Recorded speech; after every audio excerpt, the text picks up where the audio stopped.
to jump into this video, which is tips for surviving the gym. So I'm talking to like the newcomers who are maybe a little bit intimidated and have a lot of questions as to like feeling comfortable and getting through a workout without feeling intimidated. So my first tip for you is have a plan before you go there. The Body Space app, which is bodybuilding.com's app, is a really great tool. Once you download it and create an account, you can manage it on your phone, and there's a button that says track a workout. So then once you follow the cues on there, it'll ask you like what time, what was the day, how are you feeling, yada yada. And then when you go and you start like tracking your workout, instead of typing in your own, you can click on exercises and then go by muscle group. So say you want to be training glutes, you can literally click on select muscle group and then scroll down and pick from like all these different exercises. It shows you exactly how to do it.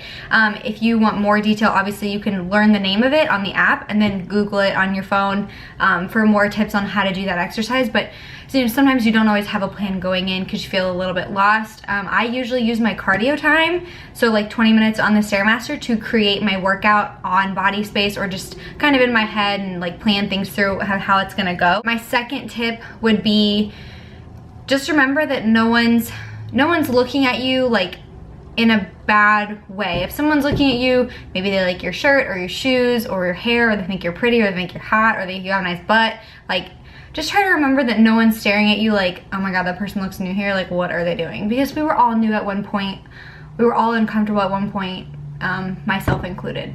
The third tip for you is to know the gym layout. Like, get to know where everything is. The worst thing you can do is kind of walk in and just have like no idea where to start. You get overwhelmed because everything looks the same and there's all these machines and they're confusing.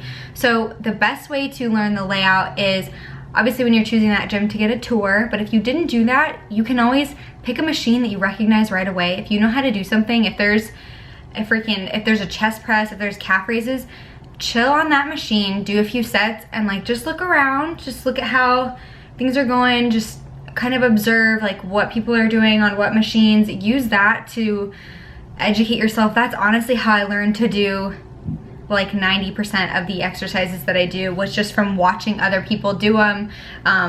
Only recently have I discovered new workouts through like watching YouTube videos or Instagram or whatever, but the majority of my knowledge came from watching other people or learning them on bodybuilding.com.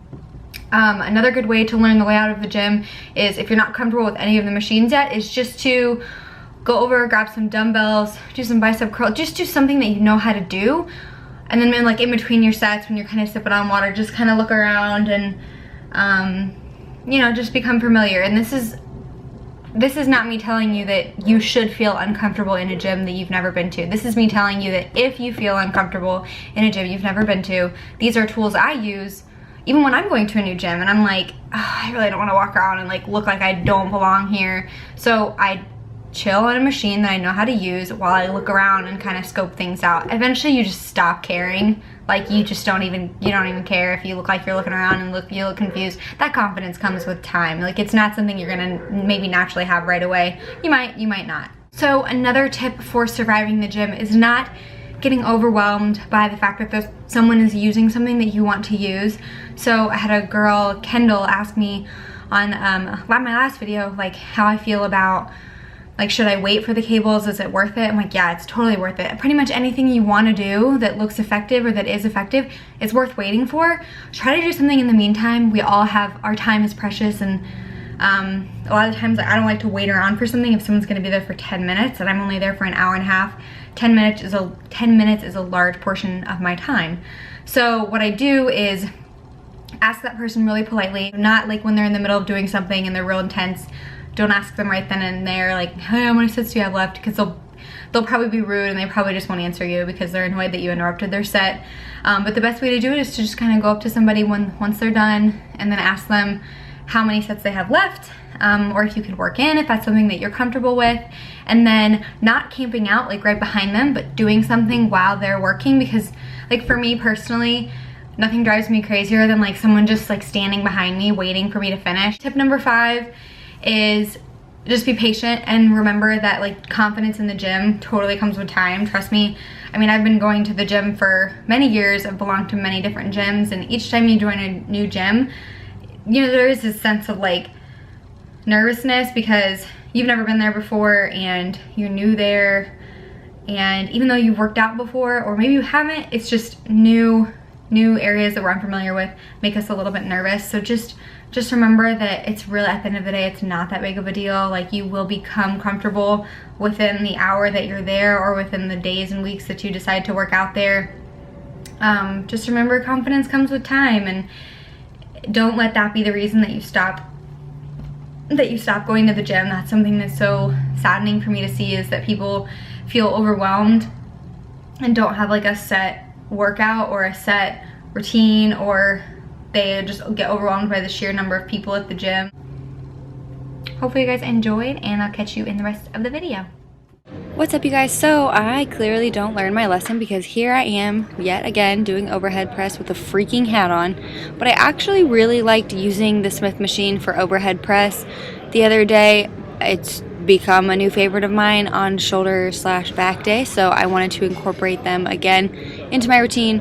Remember, just to try to stabilize your upper body, since you don't have the chair supporting you, you do need to make sure that your body is remaining stationary.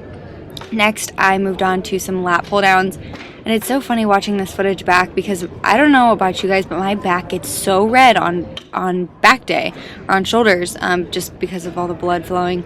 I guess that's how you know an exercise is working, when you're like red from it. It's funny though, because my legs don't get red like that on leg day or anything. But next, I moved on to some assisted pull-ups, and my tip with these is, honestly, when you first start doing these, put it on the weight that you weigh, because the machines a lot of the time are wrong. For example, I weigh like 110-ish pounds, and I put that on 110, and then I get on the little like knee pad and it drops. So I know that it's not accurate, and I actually have it on like 90 pounds there, which would mean that I'm pulling the difference, which is 20 pounds. But I can tell you it is way more difficult than 20 pounds. So my suggestion for you is just to play it safe on those. Next, I moved on to some face pulls, just checking to make sure that I'm in the frame. Totally unrelated, but these pants are Lululemon, and they are so annoying because they're so loose at the waist, but they fit really well, but I have to roll them, and they're just all kinds of awkward. But anyway, I supersetted face pulls with incline lateral raises, and as you guys know, during my workouts, I say it time and time again, but I'm usually doing 12 to 15 reps. If I'm doing 12 reps and they're easy, I up the weight. So that's like my rule of thumb, is if I can do 12 to 15 reps of something, I up the weight. And lateral raises are the one thing I pretty much like don't go up in weight on ever. I don't really know why. I don't feel like I'm getting any stronger when I do those. But I digress. Anyway, doing some dumbbell shoulder press, and also doing some Arnold's right here. I typically don't do super heavy weight when I do Arnold's, because the motion where I have to bring the weights inward is a difficult movement for my rotator cuff to perform.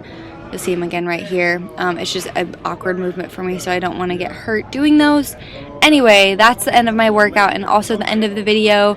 Make sure to give this video a thumbs up and subscribe, and I'll catch you guys in the next one.